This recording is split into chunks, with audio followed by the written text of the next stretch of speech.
አይደለሁም።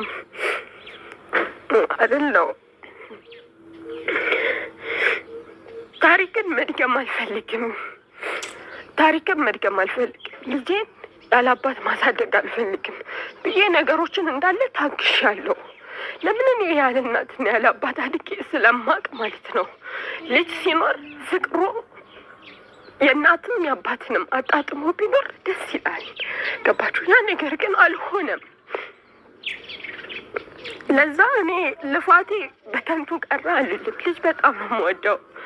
እንደውም እኮ ሐኪም ቤት ሂጄ ምናምን ኖርማል ነው እስከ 6 ወር እስከ 1 አመት ምናምን ኖርማል ነው ምናምን እኮ ሲሉኝ እኔ ጨነቅ ነበር።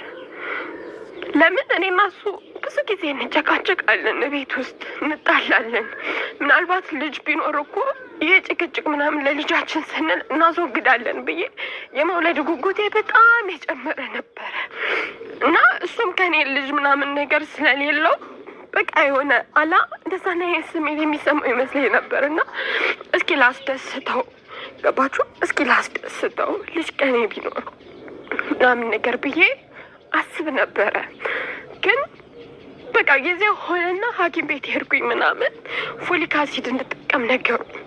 ቶሎ እንዲቀመጥና እስከ 3 ወር ወስዳችሁ ቶሎ እንዲቀመጥ ይረዳል። ሲቀጥል ደግሞ ካረገዛችሁ በኋላ እስከ 3 ወር ብትወስዱት ያ ጽንስ እንዳይጨናገፍ ምናምን ነገር ይረዳዋል ሲባል ምናምን ነገር ሂጄ ግሩፕ ላይ ነው ያንን ያየሁት።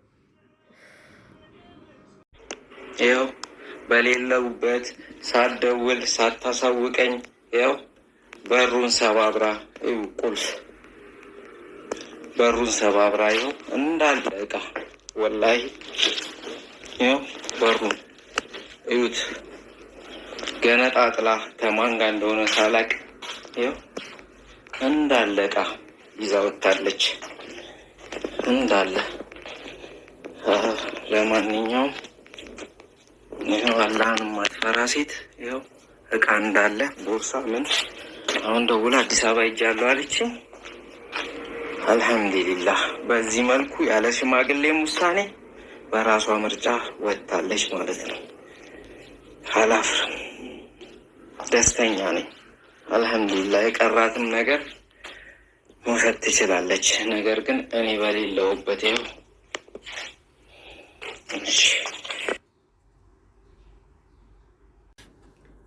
ሰላም ቤተሰቦች እንዴት ናችሁ? ሁሉ ሰላም፣ ሁሉ መልካም ነው ወይ? እኔ ጋር እግዚአብሔር ይመስገን ሁሉ ሰላም፣ ሁሉ መልካም ነው። እንዴት ናችሁ? ዛሬ እንግዲህ ሌላ ቪዲዮ ይዤላችሁ መጥቻለሁ። እሱም ምንድነው ስለ ኢክሩና ስለ አባባ ጨቢ ነው። ማማ ጨቢና ስለ አባባ ጨቢ ነው ይዤላችሁ የመጣሁት። ስለሱ ምን አንድ ነገር ልላችሁ ነው። እሱም ምንድነው እንግዲህ ኢክሩ አሁን እሱ ቪዲዮ በለቀቀው ላይ እቃዋን ይዛ እንደወጣች ነው የሚያሳየው ቪዲዮ ማለት ነው። ግን አንድ ነገር ልበላችሁ፣ እንደው ቢቻላችሁ ቤታችሁ ውስጥ ጉዳችሁን ብትይዙት። ምክንያቱም ትዳር ውስጥ አንዴ ወሬ ከገባ አንዴ ንፋስ ከገባ ያ ትዳር አይሆንም። እና እኛ ዩቲዩበሮችም ደግሞ ወሬውን እያባዛን በኮሜንትም ብዙ ታዝቤያለሁ። እና ሰይ እንኳንም ላቧ ነው ምናምን፣ አው ላቧ ነው ድካሟ ነው። ግን ትዳር ብላ እስከያዘኝ ድረስ እች ልጅ አሁንም ከሱ ተፋታ ስለሄደች ያው ልቧ አርፍም። ምክንያቱም ቤቷ እንደዛ ላብ ትፍት አድርጋበት ብሯንም ተፍታ ይሄ እንደዚህ አይነት ልብስ እየለበሰች እየሰራችውን በማረፊያዋ ሰዓት ሴጣን ጣልቃ ገብቶ እንደዚህ ያደረገ እና ቢያንስ ብንችል ማስታረቅ የምንችልበትን መንገድ እኛ ዩቲዩበሮች ብንሰራ። ምክንያቱም ነገ በኔ ነውና ሁላችን ቤት ሊመጣ ይችላል ይሄ ነገር። ሰው ወዶ አይጣላም ለማለት ነው። ያው እንደሚታወቀው የኢትዮጵያ ወንዶች በጣም ከባዶች ናቸው። በጣም ከባድ ነው። እና እኛ አረብ ሀገር ስንኖር ሲል ነበረ እሱ እዛ ብልጭልጭ ምናምን ቀርቶባት ነው ሲል ነበር። እንኳን እኛ ብልጭልጭና እኮ እንደው ቲሸርት ራሱ እኮ ያማረን ቲሸርት ራሱ አንለብስም። ምናልባት ፎቶ ተነስተን እንደዚህ የሆነ ፌስቡክ ላይ የተለያዩ ሶሻል ሚዲያ ላይ ስንለቅ እኛ እኮ ተደብቀን ነው ፎቶ የምንነሳው። ይሄ ማወቅ አለባቸው እንጂ ይሄንን ልብስ ነው የምንለብሰው። እኔም በመልበሴ አላፍርም።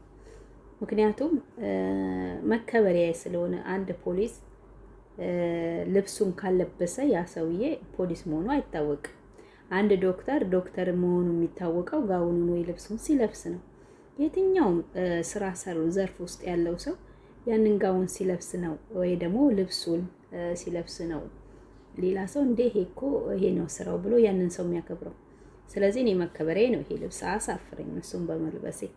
ነገር ግን ኢትዮጵያ ውስጥ ያላችሁ ወንዶች እኛ እየዘነጥን እዚህ ያለን እንዳይመስላችሁ፣ ዝቅ ብለን ተቃጥለን እጆቻችን ተቃጥለው የምሬን ነው የምንሰራው እና ገበናህን ያዝ ብታደርገው እናንተ እህል ውሃችሁ እስካላለቀ ድረስ ወይ አንድ ላይ ልትመለሱ ትችላላችሁ። እስካሁን ድረስ ሳይሰጣችሁ አቆይቶባችሁ በስተመጨረሻ ላይ ልጅ የሰጣችሁም እግዚአብሔር እናንተ እህል ውሃችሁ ስላላለቀ ነው እንጂ መጀመሪያ እምቢ እንዳላችሁ ወይ እምቢ ብሏችሁ ይቀር ነበር። ስለዚህ እቻላንም ማትፈራ ምናምን እያልክ ገበናዋን የምታወጣው ወይ ደግሞ የምታሳየው ነገ መመለሳችሁ ስለማይቀር እሷ ሌላ ስላንተ ነገር ስትናገር አልሰማንም። እሷ ያንን ነገር ልትናገርም እየቻለችው መጣላው ተራሱ መናገር የቻለችው ኮሜንት ላይ አንተ ያልሆነ ነገር በመጻፍ ነው። ዩቲዩቡ ተዘግቶባት ያዘጋብኝ ሰው የራሳችን የቅርብ ነው፣ ግን እሱን አከሌ ነው ብዬ አልናገርም ብላ ስትናገር ነበር። እሷ ግን የኛ ሀገር ወንዶች አንሸነፍም ትላላችሁ። ተሸነፉ።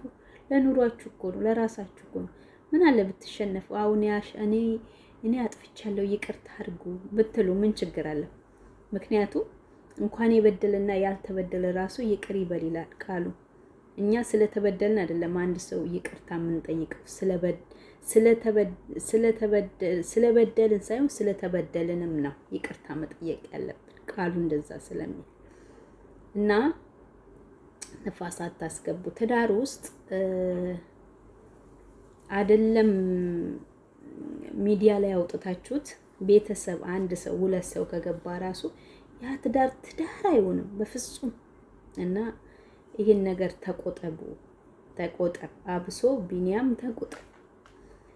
እማማ ጨቤ እንግዲህ እቃዋን ትውሰድ አትውሰድ አናቅም። እሱን ያሳየው ቤቱን ባዶ አድርጎ ከወሰደችም ላቧ ነው፣ ልፋቷ ነው፣ ድካሟ ነው። እንደውም ምንም አልወሰደችም። እኔም በሆን ሙሉ በሙሉ ነው ወስጄ የሚሄደው፣ ግን አልፈርድም። ምክንያቱም ነገ ምን እንዲሆን አላውቅም። ግን እኔ ደስ የሚለኝ ብትስማሙ፣ የምር እኔ በጣም ነበር ደስ የሚሉኝ። ምክንያቱም እቺ ልጅ በጣም ጎበዝ ናት። በቃ የምር እኔ ምሳሌ የማደርጋት ሴት ናት። እኔ ከአረብ ሀገር የገቡ ሴት ውስጥ ምሳሌ የሚያደርገው የትንቢንና እሷን ሌላም አለች እሷን ነውና አንድ ቀን እንኳን እንዘነጥ ሳትል እሷ አንድ ቀን እንኳን ደህና ልብስ ልልበስ ሳትል አትቅና። ቅናት እኮ የትዳር ነቀርሳ ነው። አንድ ሰው ከቀና ትዳር ውስጥ መተማመን ከሌለ ያ ትዳር አይደለም። ቅናት የኑሮ ወይም የህይወት ነቀርሳ ነው። ቅናት የትዳር ቅናት አለ፣ በጓደኛ ላይ የምትቀኑት ቅናት አለ። ያ ቅናት የትኛውም ቅናት ማንም ላይ የምትቀኑት ቅናት ነቀርሳ ነው።